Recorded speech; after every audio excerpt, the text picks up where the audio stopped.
Olá, boa tarde a todos, sejam todos muito bem-vindos. Iniciamos mais uma palestra, aliás, a última palestra do ciclo de palestras da equipe de formação de professores aqui do campus do Jordão, do Instituto Federal de São Paulo. Mais uma vez, boa tarde, sejam todos bem-vindos.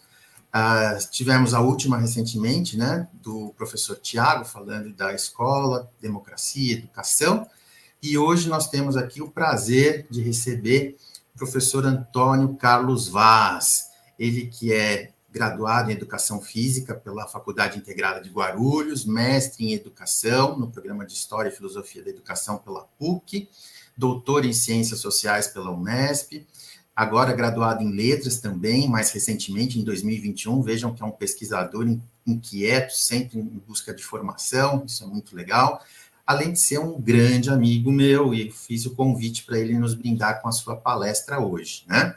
Ele é professor universitário desde 97, lecionou em escolas de educação básica por 7 anos e coordenador de projetos de educação física, né, no programa de residência pedagógica da Universidade Cruzeiro do Sul. Também é líder no grupo de pesquisa Sociedade, Escola e Cultura, assessor em a equipe DOT da Secretaria de Educação do município de São Paulo, no projeto de reorganização curricular vinculado ao programa Mais Educação São Paulo.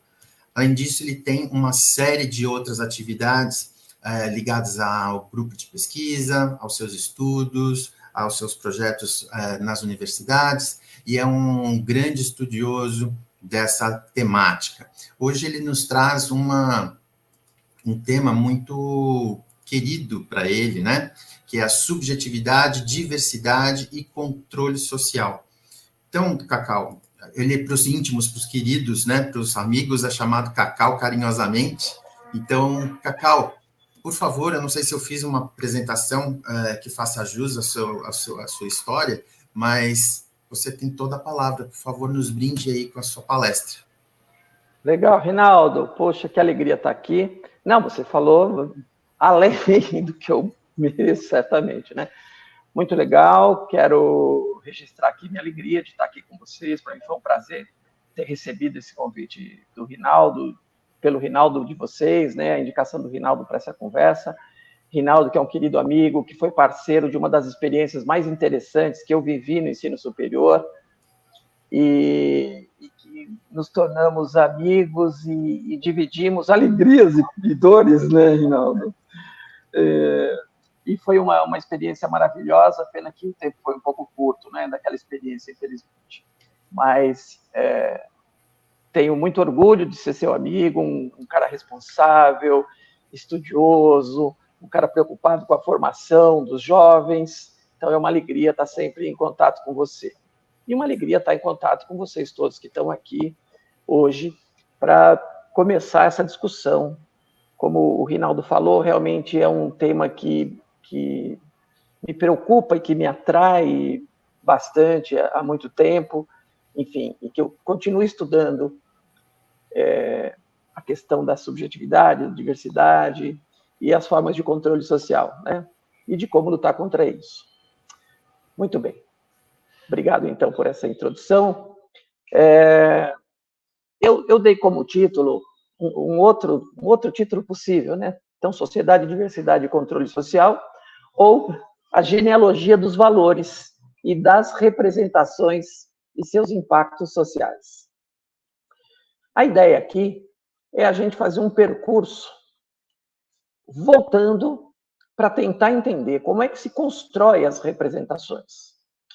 Então, em primeiro lugar, assim, deixar claro, o que a gente entende é que há uma distinção entre o mundo subjetivado e o mundo concreto. Tudo que a gente tem na nossa cabeça é resultado de um processo de subjetivação. Subjetivamos o mundo para dentro da nossa cabeça. Agora, esse processo de subjetivação, aquilo que eu trouxe para a minha cabeça, não é exatamente como é o mundo. Há uma distância entre o que é o mundo e aquilo que eu trouxe para dentro de mim, como se fosse o mundo. Em geral, especialmente as pessoas na vida cotidiana, enfim, aquelas pessoas que operam com a consciência num nível mais de senso comum, tendem a confundir a representação que fazem da realidade com a própria realidade. Quanto mais estudamos, mais a gente descobre a distância que há entre as representações e o mundo tal como ele é. Então, agora, nessa tarde, eu vou tentar aqui falar por uns 45 minutos, mais ou menos, não vai ser tão fácil assim, mas eu tentarei ser o mais breve possível para não atrapalhar o horário de vocês. Vamos ver se eu consigo, que eu costumo falar bastante, vamos ver. Então, a gente vai tentar fazer um pouco esse percurso, de trazer, então, esses elementos que constituem o processo digamos, de perseguição, ou seja, como que as formas de controle social atuam sobre as individualidades, sobre as pessoas. E como é que então, por que então que a diversidade ela é um elemento que se contrapõe às formas de controle social. Então a gente vai fazer uma genealogia, nós vamos buscar lá atrás como é que isso se dá. Mas nós vamos partir da realidade tal como ela é captada. Então vamos lá. Então, primeiro, que o processo de individuação é uma descoberta. A gente nasce e já ao nascer, a gente vai sendo enquadrado num certo modo de ver o mundo. Um conjunto de valores que passa pela família, pelas instituições mais próximas ali do processo primário de socialização, e a gente vai começando a construir, então, a ideia de quem nós somos. Né? Nós não somos nada, e a gente vai descobrindo quem nós somos pelas relações sociais. E é justamente pelas relações sociais que eu vou descobrindo a minha individualidade. Quando eu começo a enfrentar o processo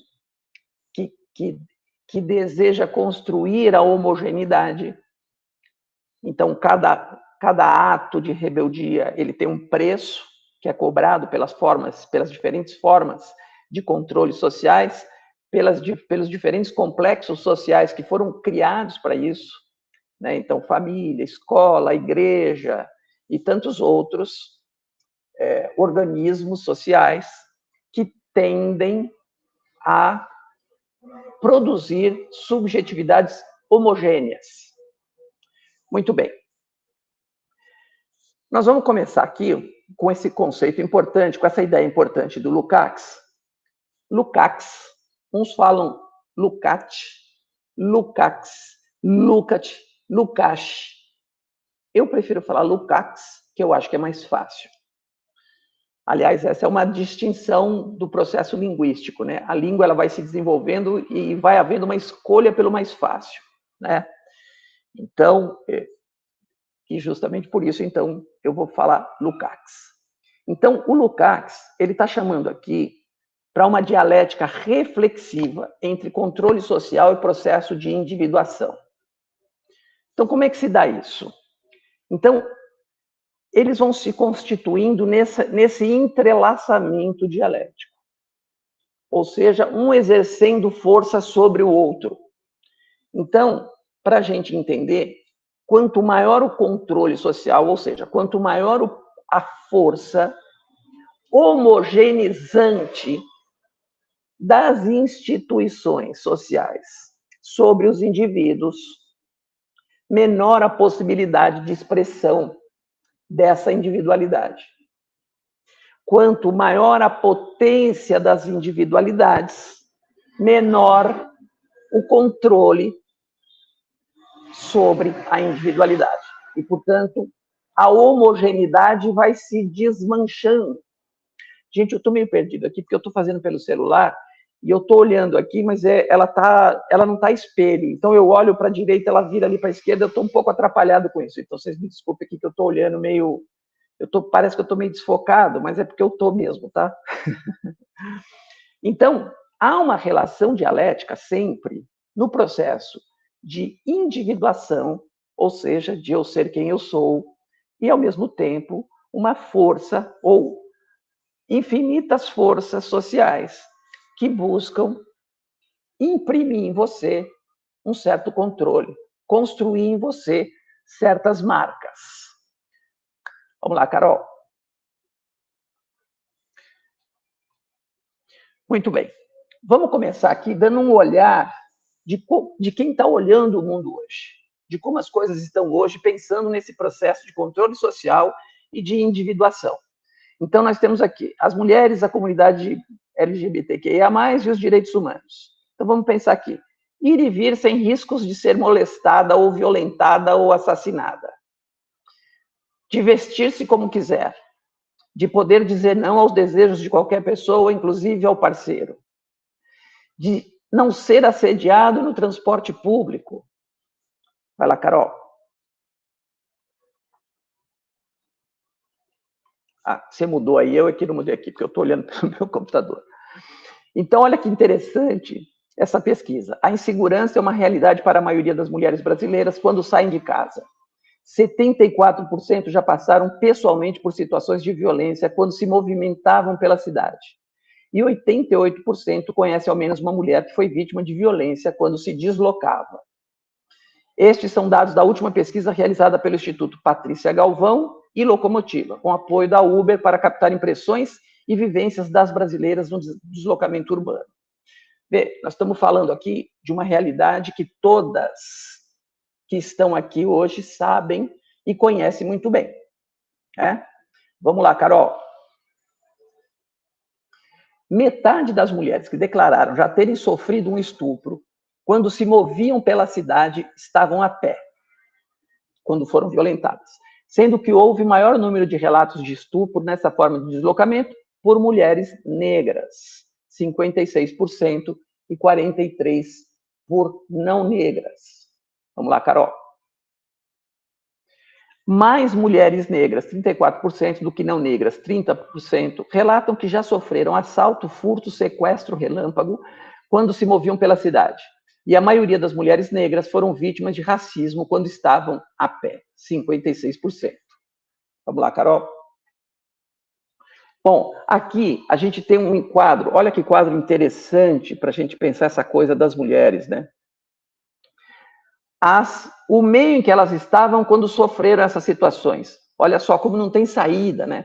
Carro, motocicleta, bicicleta, carro por aplicativo, táxi, ônibus, trem, metrô e a pé.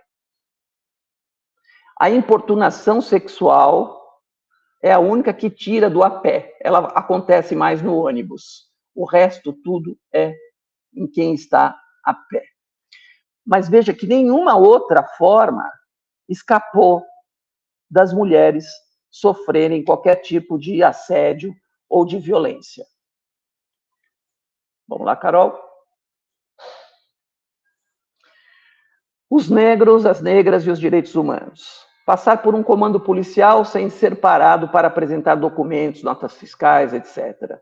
Esses dias um aluno meu me contou, ele saiu de manhã, era 7 horas da manhã, sei lá, bem cedo, 6h30, para aula de inglês.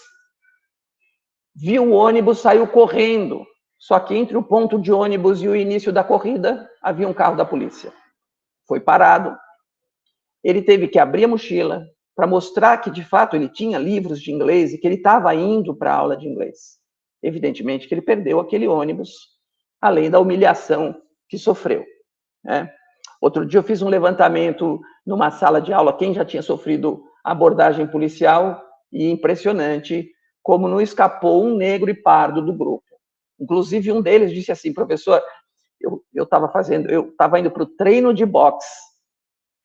Na semana seguinte, na mesma hora eu fui parado e o policial falou, você faz boxe, né? Ele nem reconheceu o policial o reconheceu. A frequentar qualquer local sem ser perseguido por seguranças. Eu tenho um casal de amigos, ele negro e ela loira de olhos azuis. Recentemente estavam num shopping e ela começou a se incomodar com a presença de um segurança. E ela começou a se incomodar e o marido, não, fica fria, tal, que é assim. É assim. Vê, Para ela, aquilo era um absurdo. Ela está sendo um cara seguindo, né? Agora, para ele, aquilo era natural. Ele cresceu acostumado com isso, né? Cresceu sabendo disso. Manter o cabelo como desejar sem ser molestada. Quantas professoras de escola das séries iniciais, dos anos iniciais, fazem com que as meninas de cabelo crespo prendam seus cabelos, ameaçam essas crianças, essas meninas. Não ser acusado falsamente por pessoas que foram vítimas de assalto e nem pela polícia. Quantos milhares, centenas de milhares de casos já de negros que foram presos pelo retrato falado, ou pela identificação de alguém que foi lá na janelinha, falou, é o número 3. Vamos lá, Carol, mais uma.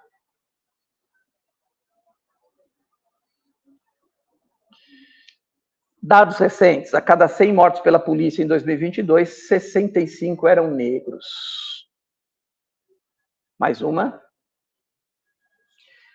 Françoise Verger, que saiu agora publicado aqui no Brasil recentemente, O Feminismo Decolonial.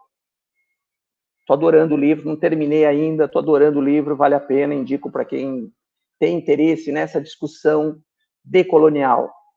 Nenhuma instituição me parece escapar ao racismo estrutural. Nem a escola, nem o tribunal, nem a prisão, nem o hospital, nem o exército, nem a arte, nem a cultura, nem a política.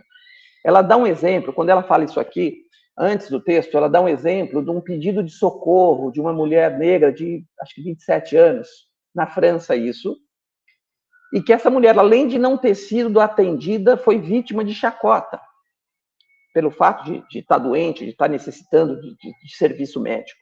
Né? Vamos lá, Carol.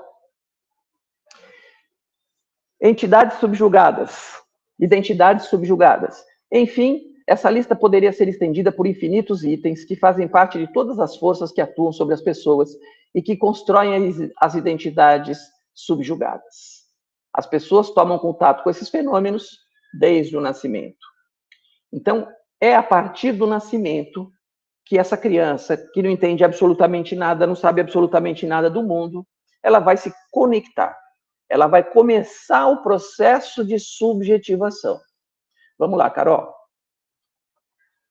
Então, lá, sensações, percepções pré-reflexivas. As sensações, os estímulos físicos formam nossas percepções.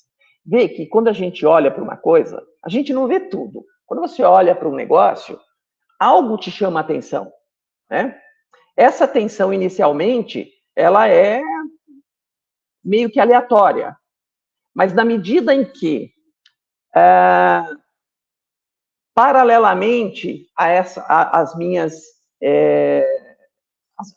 minha percepção, ou seja, essa sensação física que me chama a atenção e eu olho para aquilo, está se desenvolvendo ao mesmo tempo em mim um conjunto de valores.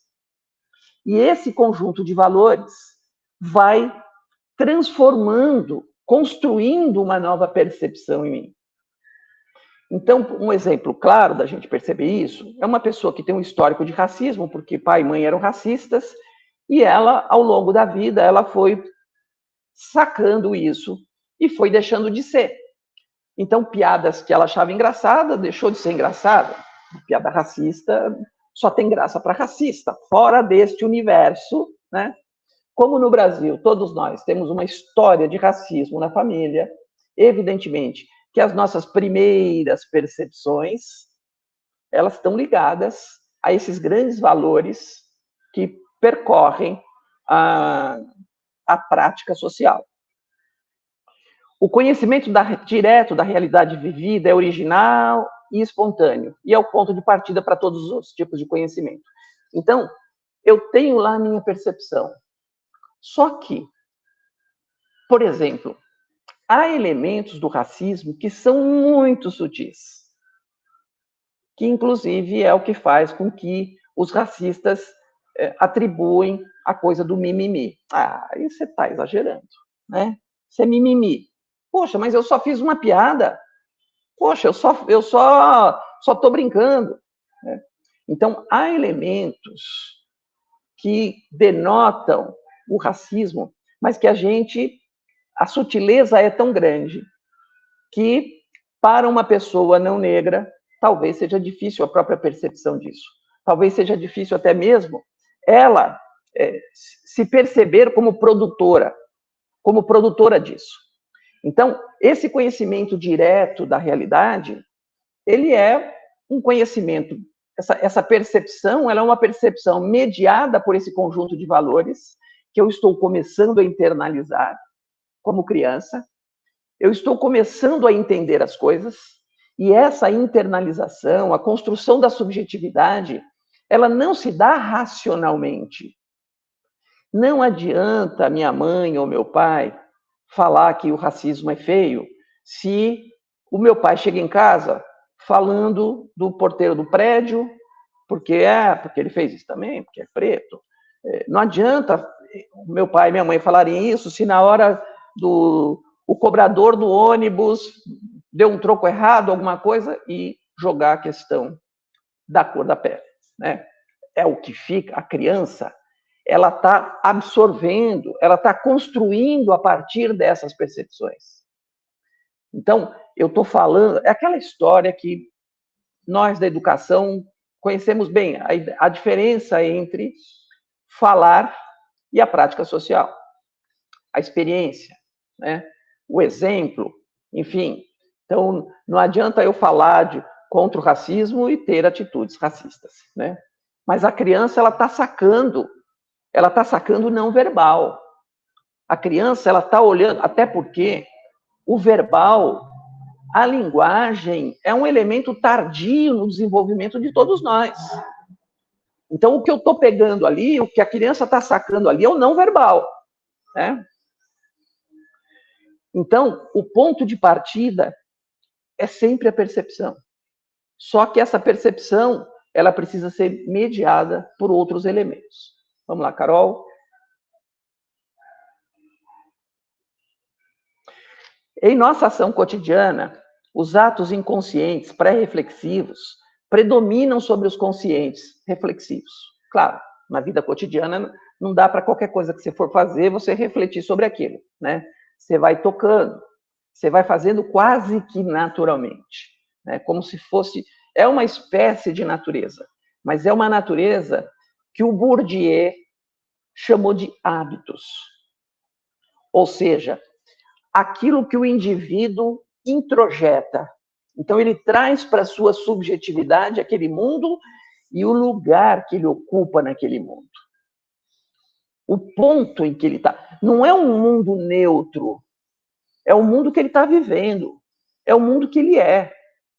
Então, ele vai descobrindo que se ele entrar quietinho na sala de aula e sentar no fundo e não conversar com ninguém, ele não vai ser molestado. Ele não vai ser atacado por ninguém. Mas se ele quiser sentar na frente, fazer pergunta para o professor, dialogar com outros alunos, ele corre o risco de sofrer. A criança vai aprendendo a se defender. E uma das defesas que as crianças aprendem é se tornar invisível.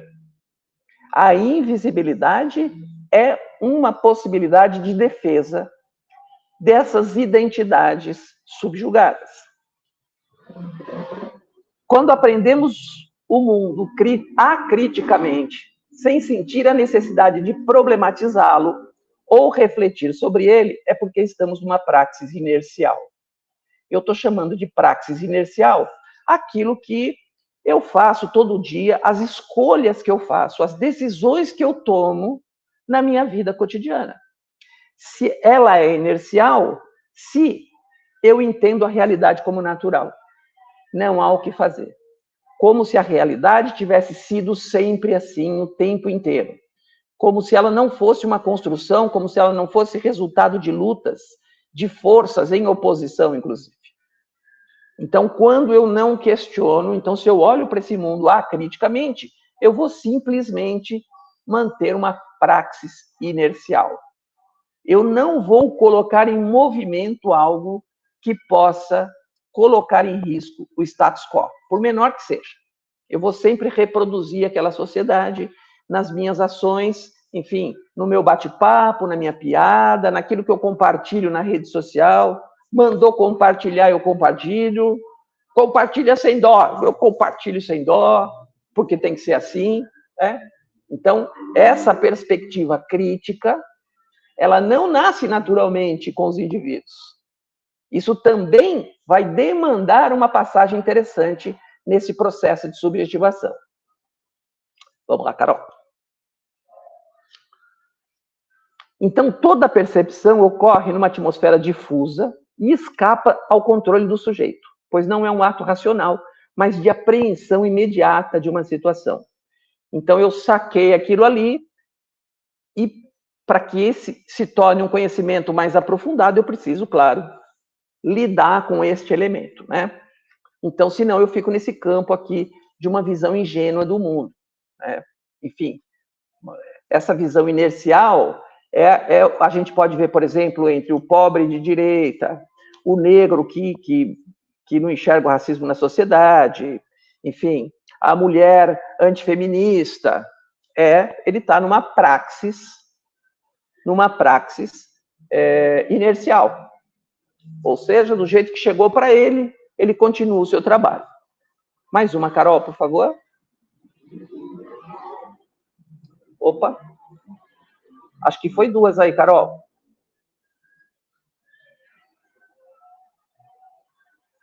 Espera aí. Espera aí, que eu que estou errando aqui. Espera aí.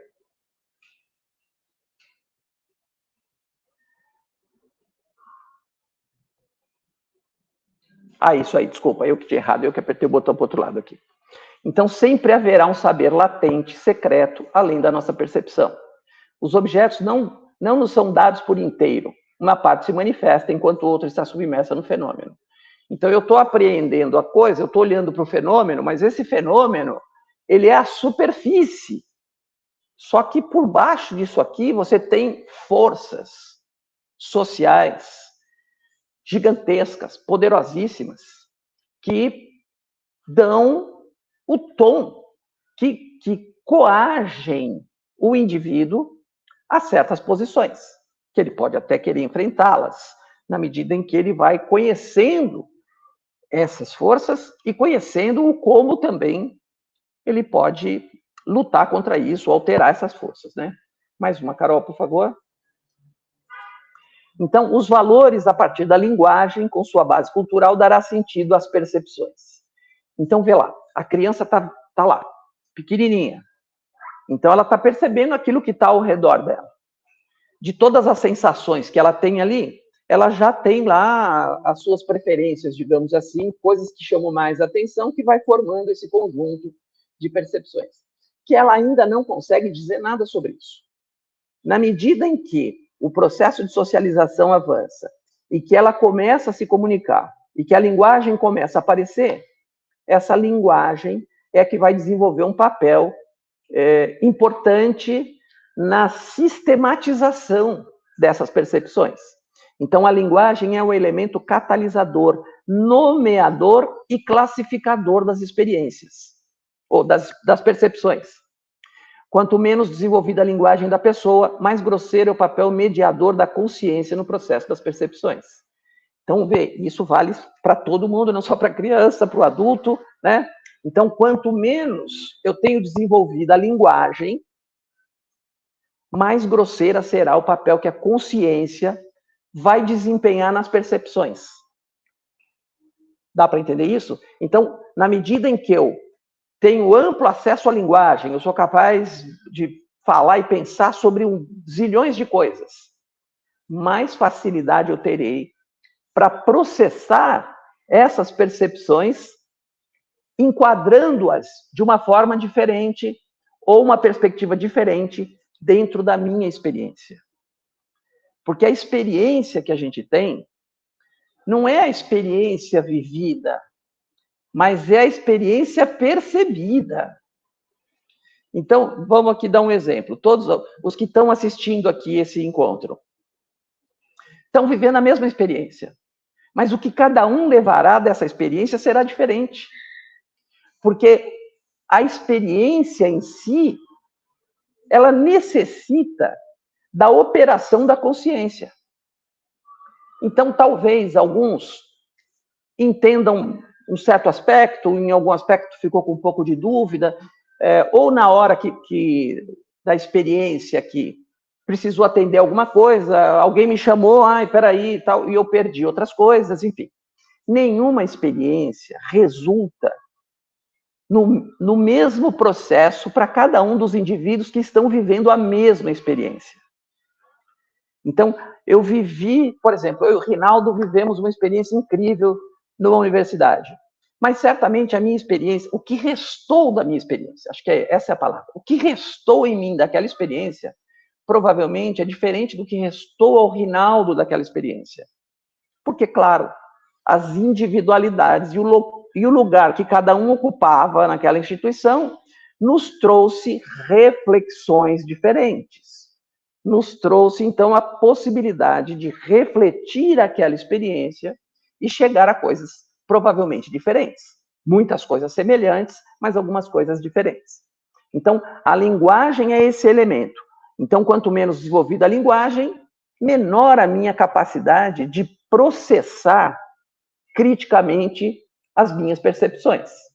Vamos lá, Carol. Então, a representação é a ideia organizada pela linguagem em um sistema inteligível, porém heterogêneo, ambíguo e por vezes contraditório. Então, aquilo que eu comecei falando hoje aqui. A representação, ela não se confunde com a realidade. Ela é ontologicamente diferente. A representação é um fenômeno ideal da ideia. E a realidade concreta está lá. Então, a representação, ela é sempre falha.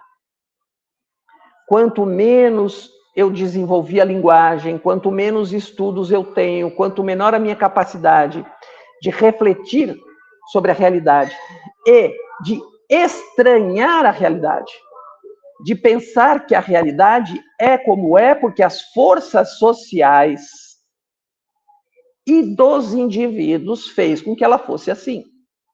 Mas que elas podem ser diferentes, elas podiam ser diferentes e ainda podem ser diferentes, na medida em que eu entenda o papel que essas forças sociais exercem sobre a história cotidiana de cada pessoa e sobre a história de uma instituição, de uma estrutura social. As percepções são associadas pela linguagem para a formação de ideias, produzindo as representações. Então, vamos voltar lá. Vamos imaginar lá uma criança negra, de 2 anos de idade, que vai para a creche. Há estudos que mostram, e nem precisaria ver esses estudos, que mostram que as crianças negras, na educação infantil, recebem menos afeto do que as crianças brancas. Então, você imagina a situação de uma criança de 2 anos de idade, que ela vê a professora abraçando o anjinho dela. Aquela criança, loirinha, de olhos azuis e não sei o que e tal. Essa criança de 2 anos, ela não tem a menor condição de entender aquele fenômeno. Ela só está esperando chegar a vez dela. Mas a vez dela não vai chegar. A vez dela vai chegar ao contrário. Quando tiver uma infestação de piolho na escola, quando, enfim, alguma coisa que coloque em risco. Claro que o quadro que eu estou pintando aqui não é um quadro, não é a totalidade das escolas, acho que vocês me entendem bem, né? Mas são comportamentos típicos, né? Então, se quer elogiar, quando se fala, vamos montar uma pecinha, a Branca de Neve, ou qualquer outra, quem vai ser a mocinha? Ninguém espera que possa ser uma menina negra no papel de princesa. E vê, mas como é que isso, o que eu estou querendo trazer é o processo de subjetivação dessa menina. Como é que essa menina, ela não tem ninguém explicando para ela como é que é o mundo. Papai e mamãe não explica para ela isso não. Às vezes papai e mamãe explicam assim, olha, a vida é dura e nós temos que ir para cima. A gente não pode se abater por causa disso, tal. Mas o que eu digo de não explicar, porque talvez nem eles consigam explicar a forma pela qual essas forças sociais tão poderosas criam esses indivíduos que vão reproduzi-las. Não é fácil, né? Então, essa criança de 3 anos, de 2 anos, ela vai se constituindo como sujeito, sem que ninguém tenha explicado nada para ela. No máximo, são alertas. E essa criança ela vai se constituindo como tal. Claro, entendendo como tudo, que o mundo é natural. Ela quer saber por que ela é assim. Ela quer saber por que ela é diferente da fulana de tal. Então, este mundo, todos nós aqui carregamos, nós adultos, carregamos isso que construímos lá. Só que na medida em que nos desenvolvemos, estudamos, eu começo a perceber coisas diferentes, eu começo a lutar contra certos modelos. Então, vamos pegar o exemplo de uma criança agora, que a mãe e o pai vivem em guerra.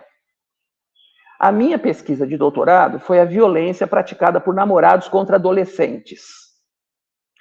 E uma coisa que a minha pesquisa confirmou, que outras pesquisas já apontavam, é que as meninas que vivenciaram violência sofrida pelas mães tinham uma tendência 4 vezes maior a sofrer, a aceitar a violência praticada pelo namorado. Então, isso me leva a pensar justamente essa questão, a construção da subjetividade. Aquela menina habituada a ver o pai maltratando a mãe, enfim, ela está trazendo, porque ela está vendo isso desde que ela nasceu.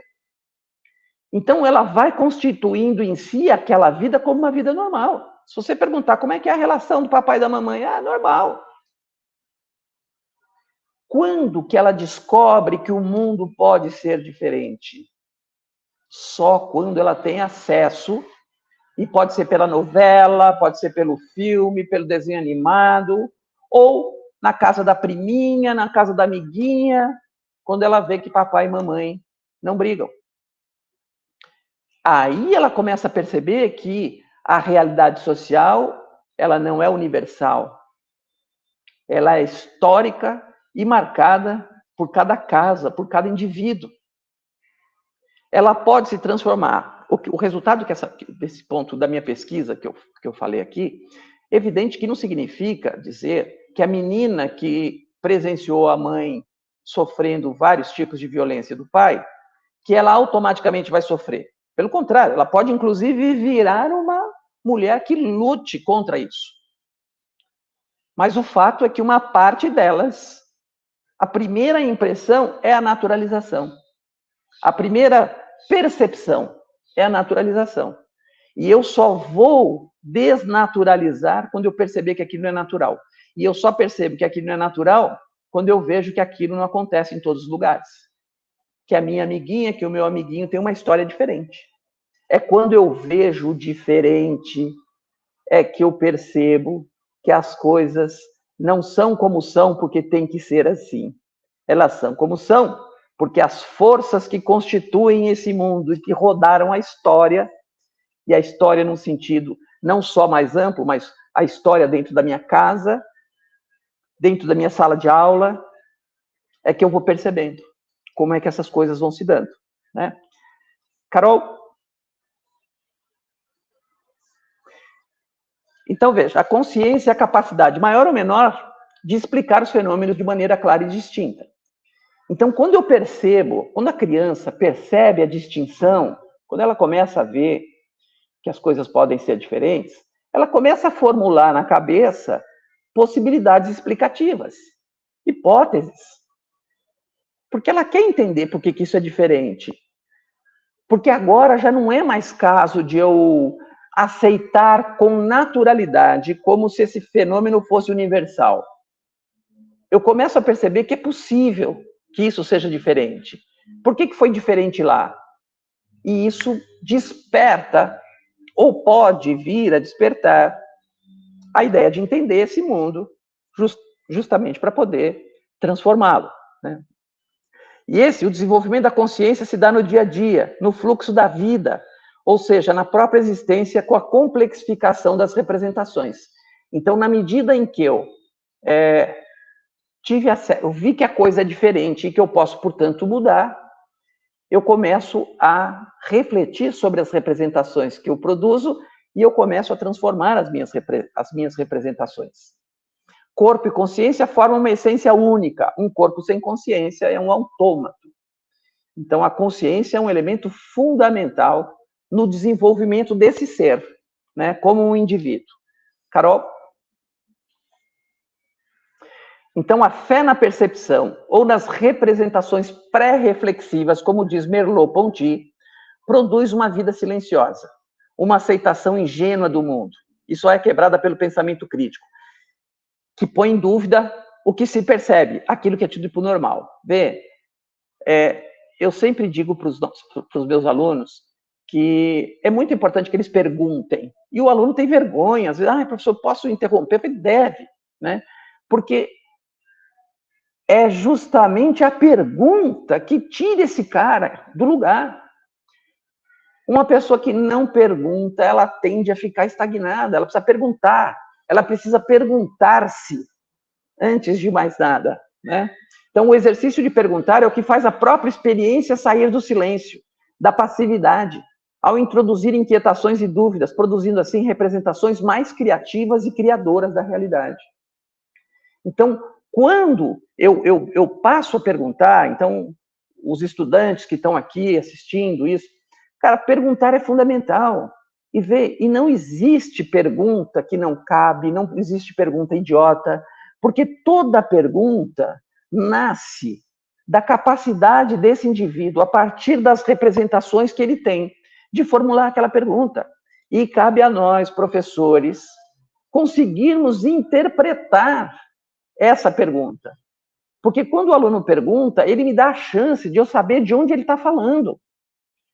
E aí a minha chance de ajudá-lo, de colaborar no seu desenvolvimento, é muito maior do que se ele ficar em silêncio, sem entender absolutamente nada. E a pergunta é o elemento fundamental do desenvolvimento do ser humano. É perguntar. É perguntando que se sai de uma concepção ingênua da realidade. Carol? Então, esse processo de subjetivação do mundo, ele é extremamente complexo. A gente vai ficando adulto, ele vai ficando cada vez mais complexo. Em tempos de rede social, por exemplo, né, eu vejo gente assim que vê aquele negócio, compartilha, o cara compartilha. Às vezes eu pego alguém assim e falo assim, escuta, por que você compartilhou isso aqui? Né, às vezes algum assunto que eu discuti em aula, assim, 2 semanas depois o cara compartilha um negócio que é o avesso daquilo, né? E aí eu aproveito, escuta, eu vi que você compartilhou, você está com dúvida sobre isso, enfim.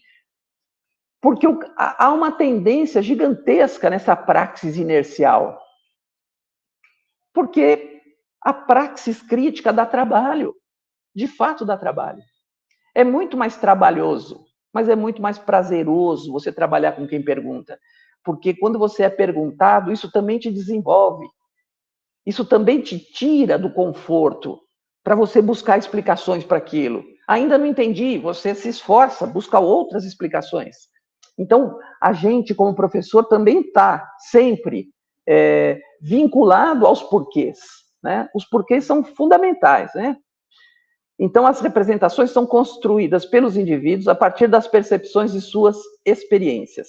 A subjetividade é essencialmente fabricada e modelada no registro social. Então, é na vivência social que eu vou produzindo e reproduzindo as minhas representações. Vamos lá? Aqui a subjetivação no mundo, a socialização primária, né? Então, que é aquela que o indivíduo experimenta na infância, que o faz membro da sociedade. A família é, em geral, responsável por essa inclusão do novo ser na vida em sociedade por meio de uma educação assistemática e informal. Então, vamos lembrar aqui que a escola educa, sim, não há dúvida disso. O elevador educa, a pessoa vai entrar no elevador, está lá, não fume aqui. Você sobe no ônibus, está lá, falar com o motorista somente o indispensável. É educação, como é que a escola não educa? A escola educa, sim. E eu não preciso falar de racismo para educar por uma prática não racista ou não homofóbica. Eu não preciso falar disso. Porque na minha praxis docente, como é que eu trato essas questões? Então, quando uma professora fala para uma menina pequenininha, de 6 anos de idade, de 7 anos de idade, escuta, isso é jeito de menina sentar? Escuta, a menina não brinca com isso, não. Ei, menino brincando de boneca? Sei não, hein? Vê, o que essa pessoa está dando? Está dando aula. Isso é currículo. Ela está dizendo quais são os seus valores. E o peso dela, evidentemente, é grande para uma criança de 4, 5, 6 anos de idade. E até mesmo para um adulto, evidentemente, né? Quando vem de uma autoridade, né? Um professor, que na cabeça da criança ou do jovem, né? Há uma escala hierárquica, né? Então, a educação, ela é um processo de constrangimento e produção de subjetividade, porque ela está constrangida. Como é que é a educação? Por que a educação familiar, ela não é suficiente? Porque ela é assistemática. Não existe um projeto da família. Pegamos lá e falamos assim, vamos lá. Hoje vamos no capítulo 1, vamos lá, meu bem, pai vai lá, mamãe e papai ensinar a criança. Não. A criança vai ensinando conforme a demanda. Ela é ensinada conforme a demanda. Se ela for sacando por conta própria o funcionamento da casa, e que em geral ela saca, quando ela escapa um pouquinho, vem opa, aí não, vai ficar de castigo. Então, ela vai aprendendo assim. Então, a educação escolar, ela é assistemática. Ela não trata de todos os elementos do desenvolvimento infantil, do conhecimento, dos saberes importantes para a vida de uma criança. Então, por isso que a educação, o sistema educacional, o sistema escolar, ele é fundamental no processo de educação, inclusive primária. Vê que aqui o Berger e o Luckmann estão falando aqui da vida social na família, só que hoje a criança com 3 meses está indo para a creche. Ela já está sendo, de certa forma, institucionalizada. Então, ela passa, sim, por elementos importantes. E aí, por isso que a discussão filosófica do papel da escola, do papel da educação escolar, ela é fundamental para a gente entender esse processo. Que tipo de educação, né, se pretende? Porque a gente está sempre pensando, se eu estou falando em educação, eu estou falando em formatação, eu estou falando em modelos de pessoa, que tipo de gente? Gente que pergunta ou que não pergunta? Né? Carol? E na socialização secundária, é quando esse indivíduo, é na socialização secundária desse indivíduo, que ele começa a ampliar os seus contatos, e aqui sim ele começa a perceber uma vida diferente. Esse é o momento que esse sujeito pode se destacar de si próprio, ou daquilo que ele foi incumbido ao nascer, da herança familiar. É aqui. Porque é nessa socialização, nesse processo de socialização secundária, que ele vai encontrar outras pessoas que vivem diferente, que têm um olhar diferente sobre o mundo. Então, por isso que esse encontro aqui é fundamental. Porque se tem uma chance de alguém que nasceu numa família racista deixar de ser racista, é se ele encontrar bons companheiros, é se ele encontrar pessoas e instituições que tenham um olhar diverso daquilo e que atuem, que criem condições para que esse cara supere aquela visão de mundo que ele tem. Então, a escola, o clube, a rua, o condomínio, a praça, o elevador, enfim, tudo, todos os lugares, você estabelece conexões. A criança estabelece conexões. E a partir dessas conexões é que, pá, vai dar o start. É aqui que as perguntas começam a ficar mais difíceis. Por que nós não somos assim, mãe? Por que não sei o quê? Porque ela está tendo contato com outros grupos sociais, que têm um outro olhar. Então, é extremamente rico nesse momento. Rico, claro, depende da qualidade dessas instituições. Dependendo das instituições aqui, tem instituição que é pior do que, digamos, a pior família, talvez, né? Então, vai depender do que esse cara vai encontrar, né? Mas, no que diz respeito à escola, aí sim é nossa obrigação, né? Vamos lá, próxima. Estamos chegando ao final. Então, a gente tem na escola, portanto, a educação formal e sistemática.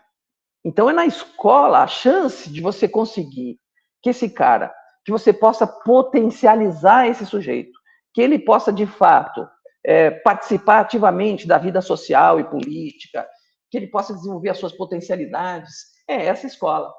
Então, a escola, a gente ainda pode ter esse olhar aqui, que o Gramsci chama lá do intelectual orgânico e do intelectual tradicional, e que o Henri Giraud traz essa questão para o professor como intelectual.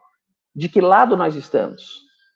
Então, o Gramsci chama de intelectual orgânico aquele que nasce nas classes trabalhadoras e mesmo após ele atingir um certo status na sociedade, ele continua.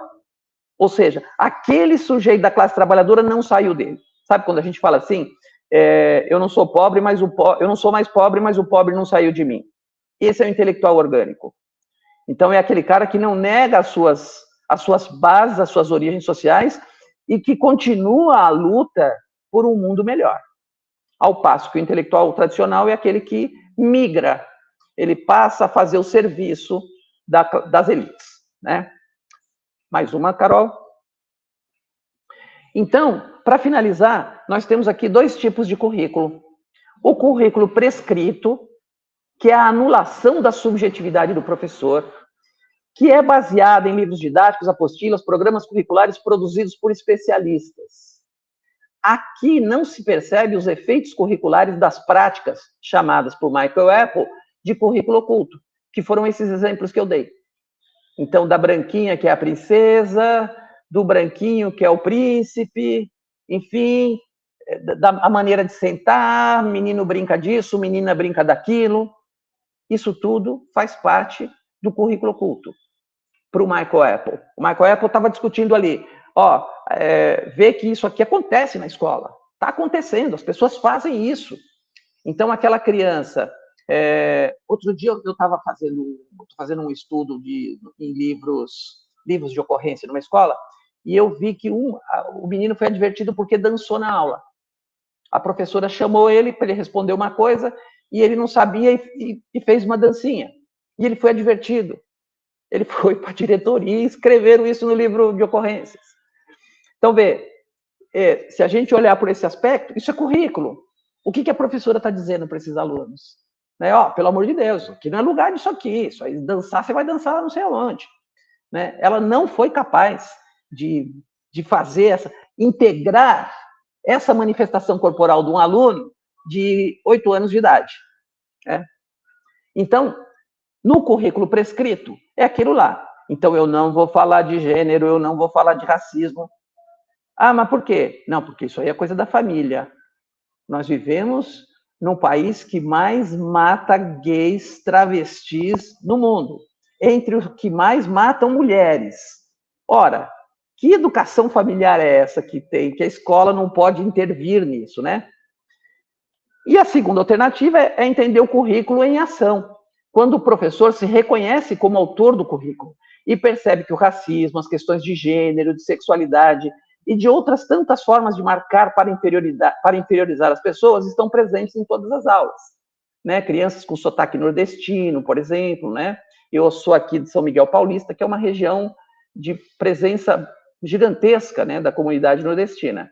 Então, é muito comum, vocês sabem disso também, como essas crianças sofrem também por terem um sotaque nordestino. A minha mãe é pernambucana e, quando veio para cá, se esforçou o mais rápido possível para deixar de falar um pernambuquês, para falar um paulistanês, para poder, segundo ela, passar menos vergonha, né?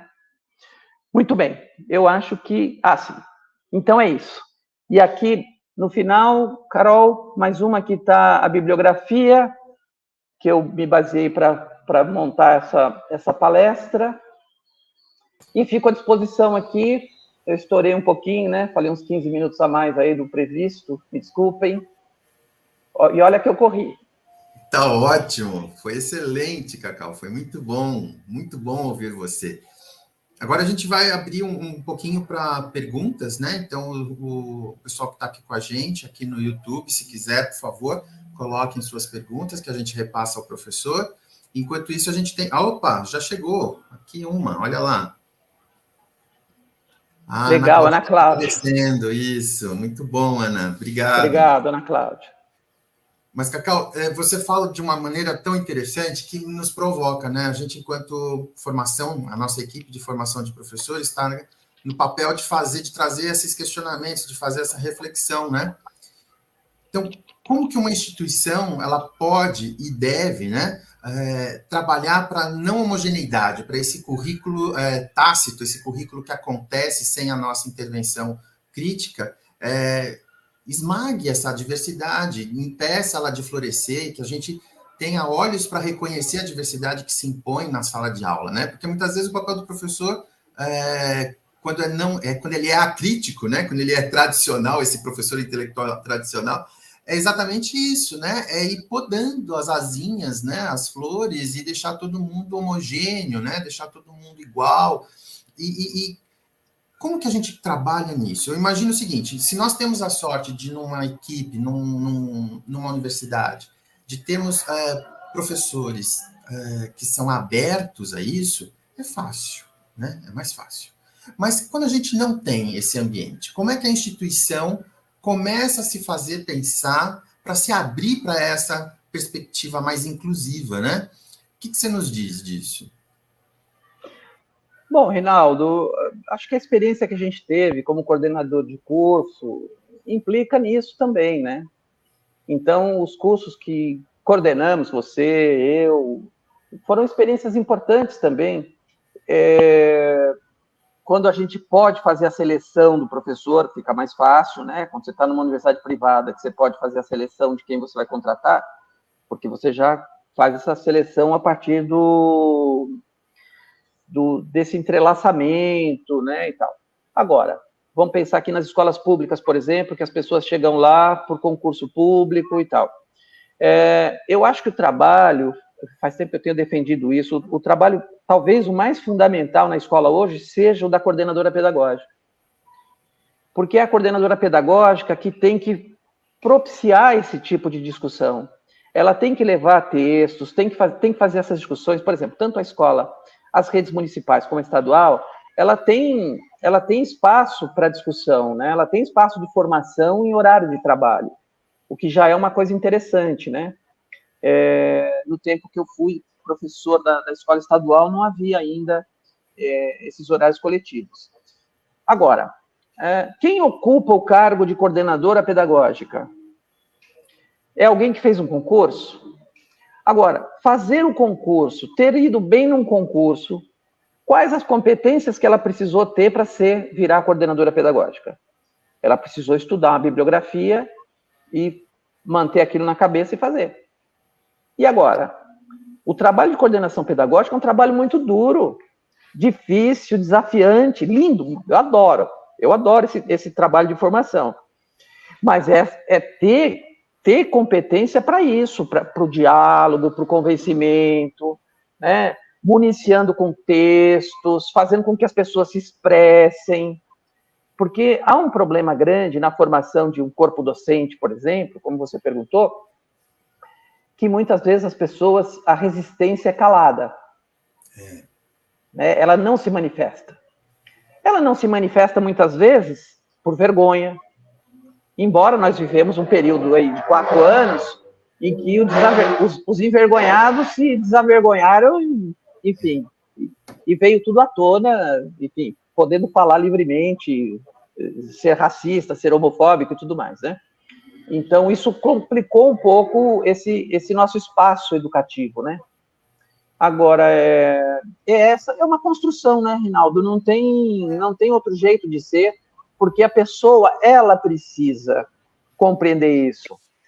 Então, não adianta um currículo, veio um novo currículo paulista, e tá lá dizendo bacana, que nem a BNCC. Eu gosto daquelas 10 competências gerais da BNCC, eu acho que dá para explorar criticamente muito legal as 10 competências gerais. Mas também dá para não. Porque no final das contas não é o documento. No final das contas é o grupo, é o professor, é o jovem, que pode fazer essa diferença, né? Um documento, tudo bem que ele ajuda, claro. As políticas públicas que colaboram ajudam bastante, sem dúvida nenhuma. Mas ainda assim, você vai ter resistência, né? Sim, sim. Não sei se eu... Respondeu, claro, perfeito, obrigado. Ó, nós recebemos aqui uma mensagem da professora Thaís, querida Thaís, olha que linda. Ela está dizendo aqui que foi muito bom, ela adorou, ela se sentiu, inclusive, parou para pensar e repensar algumas coisas que ela mesma viveu. Obrigado, Thaís, obrigado por nos prestigiar aqui. Valeu, e temos Thaís. Aqui uma outra pergunta, olha lá, professora Karen, de que maneira as representações culturais imediatas impactam a construção da subjetividade e o respeito à diversidade? Legal, Karen, ótimo. Vê, tudo impacta, tudo aquilo que eu percebo, né? Tudo aquilo que eu percebo impacta. Então, veja, a gente tem visto já, eu acho que há mais de década, nas novelas, casais homoafetivos. Tanto homens, como mulheres com mulheres. Se você for lembrar, as primeiras novelas que apareceram isso, era um burburinho só, movimento, não pode ter beijo e tal, e não sei o quê. Há alguns anos atrás, eu não vou lembrar quantos, se 3, 4 anos atrás, uma novela começou com um beijo da Natália Timber e da Fernanda Montenegro. Né? Então, veja como é que isso vai se dando, né, Karen? A novela, de fato, ela entra em casa. Então, os personagens da novela é como se fossem parentes, né? Enfim, quando você está conversando com alguém, com a família, tal, sua mãe, sua tia, você fala, você viu lá, né? Então, do ponto de vista da subjetivação, é isso aí. O papel é muito importante. Então, todas as mídias têm uma importância. Agora, você vê também que, ao mesmo tempo em que uma perspectiva mais progressista, mais democrática, começa a ganhar espaço, a outra perspectiva já vem logo em cima, macetando. Esse movimento, que eles chamam de conservadores e tal, e eu costumo dizer que não tem ninguém que é conservador, porque ninguém repete o próprio pai, a história do pai, nem a história do avô, todo mundo modifica. Então, para mim, o conservador é um espertalhão. É aquele cara que ele mexeu naquilo que era bom para ele, mas o que é bom para o outro ele não quer que mexa. Então, eu digo assim que não existe o conservador. Para mim, o conservador, o exemplo que eu dou é o seguinte, o cara está com fome, ele sai da caverna, pega uma lança para caçar, para comer. Esse é o conservador. Porque todos os outros se modificaram. As religiões se modificaram. Olha o que deu o processo do protestantismo. Olha as diferenças que existem entre as diferentes linhas protestantes. Então, o dizer que é conservador, né, o cara está no 3º casamento, o cara tem 3 famílias desajustadas e ele fala que ele é conservador e defensor da família. Né? Então, mas as pessoas aceitam isso, porque vem. Então, a Karen lembrou disso, assim como ela tem uma abertura, mas ela também está trazendo um pesado para dentro de você, que é o exemplo que eu falei, de uma pessoa no 3º casamento, família totalmente desajustada, e a família é o fundamento. Não vive com os filhos e a família é o negócio. Ele está falando aquilo. Aquilo está chegando para certas pessoas que, como vivem dentro de operam com a consciência num nível de senso comum, aí no senso comum eu sou incapaz de refletir. No senso comum ela entrou aqui. Ela só não entra aqui se ela não coincidir com tudo que está dentro. Chegou um negócio que é muito diferente do que está dentro, eu rebato, eu rechaço sem pensar, sem argumentar, simplesmente rechaço. Daí que aparece o ódio. Né? Aí é um campo fértil para o ódio, né? Legal, Karen, é isso mesmo. As mídias sociais desempenham um papel fundamental no processo de subjetivação. Então, a gente tem que olhar para elas do ponto de vista crítico e perceber que tem coisas que são interessantes e coisas que não. Né? Temos mais uma pergunta aqui. O Adriano, olha lá. É preocupante o aumento da força de certos valores religiosos nas instituições laicas como o IFSP. esses valores alimentam, muitas vezes, pensamentos acríticos e conflitos dramáticos. O que fazer? Rapaz, Adriano, sensacional, muito bom. É isso mesmo, Adriano. A gente está vivendo um momento muito difícil, né? Que pelo menos a gente ganhou um oxigênio recentemente, mas as coisas continuam difíceis e eu tenho a impressão, pela minha experiência prática, empírica, de que há um movimento programado de evangelização de certos cursos, como pedagogia, psicologia, serviço social. Estas 3 áreas estão tendo uma demanda muito grande deste campo, que não me parece ser coincidente. Não me parece ser coincidência. Então, Adriano, é uma luta que precisa ser travada, a gente precisa de tempo para isso, né? Porque o tempo político também é diferente, porque as correlações de força que nos obrigam a ceder certas coisas, enfim, a correlação de forças, ela sempre precisa ser entendida no processo de análise de um processo político. O que dá para fazer? O que se pode fazer em longo prazo? Como é que eu posso ir tratando dessas questões? Você vê que já diminuiu aquele impulso inicial de alguns anos atrás, uns 8 anos atrás, do tal do Escola Sem Partido. Porque foi no momento do impeachment, da vitória da direita em todos os lugares, aquilo lá foi num crescendo assim terrível, a ponto de ser proibida a palavra gênero num livro de currículo do município de São Paulo. Foi proibido pelo Conselho de Educação, o Conselho Municipal de Educação, que estava predominantemente dominado por essas forças. Isso em 2015, 2016. Então, é uma luta muito dura e ela se dá em todos os setores. Agora, o fato de ter dado um freio nesse movimento dá um respiro, né? Eu acho que é possível agora que a gente consiga avançar um pouco, Adriano, mas é importante o papel dos alunos, inclusive, nisso, né? Porque você falou da institucionalização disso, né?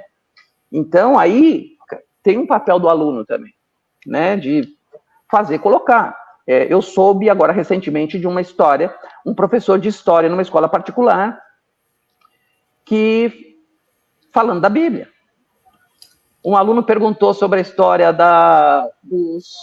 dos israelenses, e o professor falou assim, vai ler a Bíblia.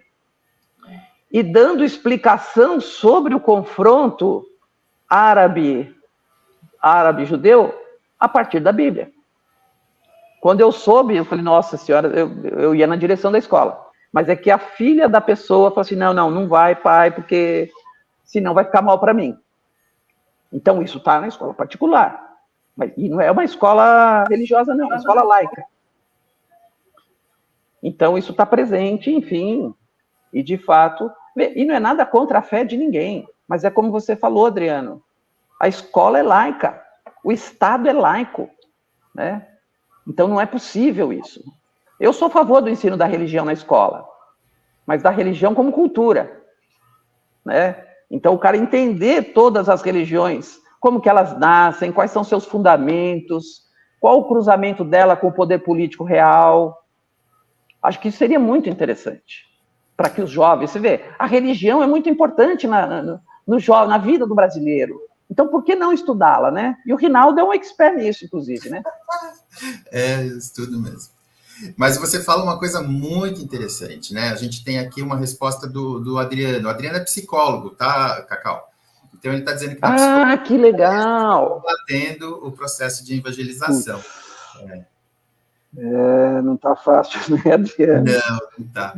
Mas, olha, eu até trago aqui para você uma coisa interessante, que muitas vezes essa pressão dessa homogeneização, né, essa subjetivação tradicional, que é muito forte, ela está imbuída nos currículos de formação mesmo, né? Você vê isso. Vou trazer algum exemplo aqui para você.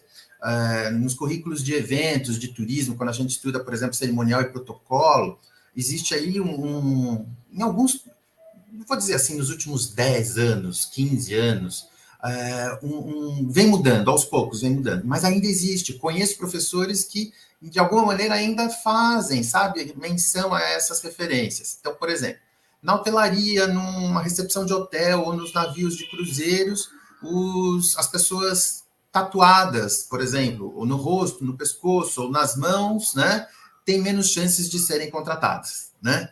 Então, de novo, vem uma pressão, porque o que pode, né, e o que não pode ter. Como que aquela instituição se vê comprometida com o seu público a partir dessas informações que não são aceitas por todo mundo.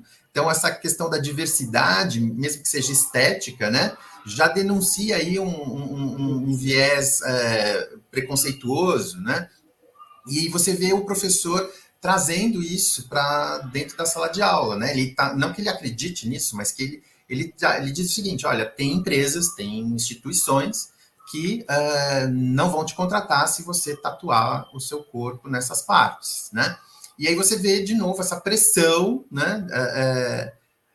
Sendo de fato acontecendo, né? Oprimindo ali o jovem, né? Tá ali com medo, olha, quero um trabalho, então não vou me tatuar e tal.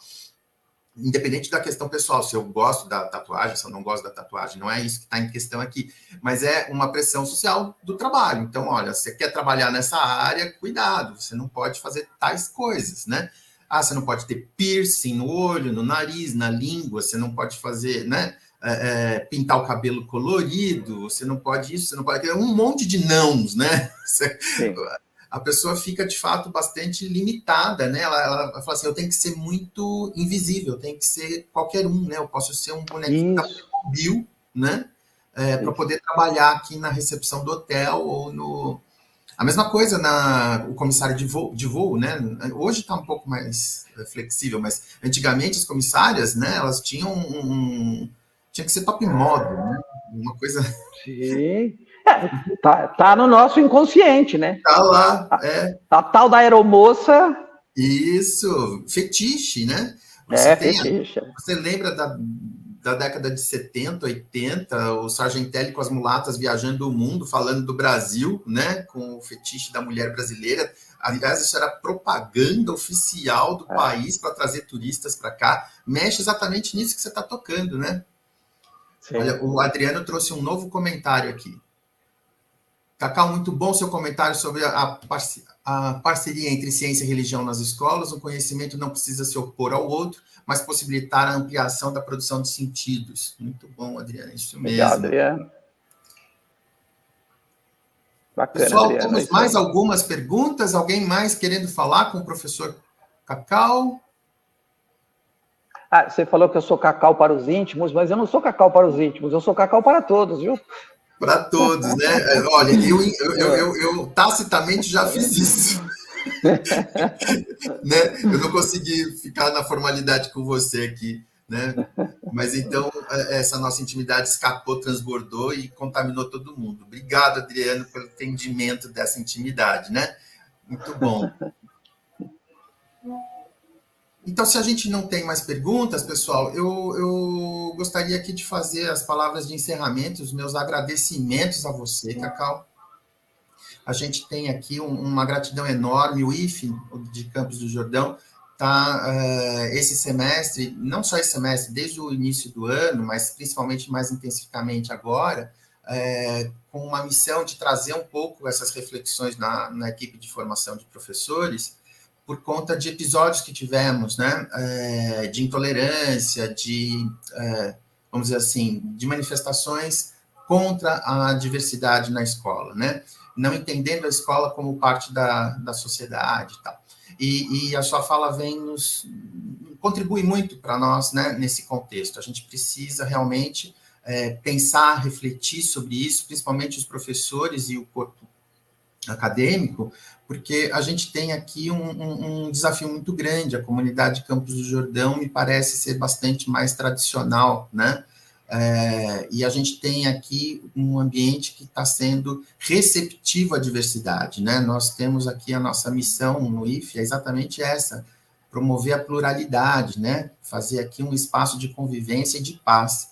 Então, nós precisamos, enquanto professores, nos municiar, né? Aprender, refletir e fazer essa discussão cada vez mais presente e mais cotidiana, ela ser uma coisa muito mais fluida do que tem sido, para que os nossos alunos possam beber desses nossos encontros e também aprender com eles e levar isso para casa, né? Trazer essa reflexão para dentro do seio familiar, e lá talvez ele puder, talvez, né, não sei, alguns talvez consigam, fazer com que seus pais, os seus irmãos, os seus familiares possam rever alguns posicionamentos e aprender alguma coisa nova, né? Então, nesse sentido, eu gostaria muito de te agradecer. Você quer fazer algumas palavras finais? Você falou uma coisa aqui que eu achei importante para retomar como a educação ela pode fazer isso que você falou, de sair daqui e ir para casa, de mudar a casa. Uhum. Então, nós que temos filhos, quem tem filhos, o Rinaldo tem filho, eu tenho filho, a gente sabe o quanto a gente também é influenciado pelas reflexões deles, pelas histórias deles, né? Então, de fato, naquilo que eu falei que a escola educa, ela educa sim, muitas vezes ela educa pai e mãe, porque ela faz elementos que a criança leva para casa, leva para dentro da casa, e que a família nunca pensou sobre aquilo. E a partir do momento que a criança traz aquele dado lá, você começa, sabe? Eu lembro quando eu dei um banho no meu filho, ele tinha uns 2 anos de idade, mais ou menos, ele estava bem sujo, né? Aí eu lavei e falei assim, o Danilo ficou branquinho agora, né? Ele olhou para mim e falou assim, não, pai, tô bege. Falei, olha que legal, porque branco não é uma cor de pele, é uma categoria social. Né? A cor da pele é bege. Na verdade, a cor da pele, ela vai do rosa, né? Do rosa, talvez, ao preto, né? E olha que interessante. Eu falei, meu Deus do céu, olha aqui, eu querendo colonizar meu filho já. Né? Porque para ele não existia essa coisa, essa conotação. Vê, se ele soubesse que já existiria a categoria social branco, ele na boa, ficou branquinho. Uhum. Não, fiquei bege, pai. Pô, foi sensacional aquilo lá. Ótimo, verdade. Então, Cacau, se você quiser se despedir da gente, fazer uma consideração final, fique à vontade, e daí eu faço os encerramentos protocolares, tá bom? Legal. Só agradecer, Rinaldo. Agradecer, muito bom te ver de novo. Saudade de você, da Lu, da Isa, daquela molecada toda. Continua só os dois, né? Só os dois, por favor. Então, foi uma alegria estar com vocês aqui. Espero ter colaborado com as reflexões de vocês. E estamos por aí, na vida. Perfeito. Muito obrigado. Eu que agradeço, em nome do IFE, a gente agradece a sua disponibilidade, o seu tempo, sua dedicação, a sua palestra, foi um conhecimento muito bom, vai ser muito útil para nós, a nossa palestra está gravada aqui no YouTube, vai ficar disponível aí para o pessoal fazer novas visitas, então aqueles que gostaram, por favor, divulguem, compartilhem, né?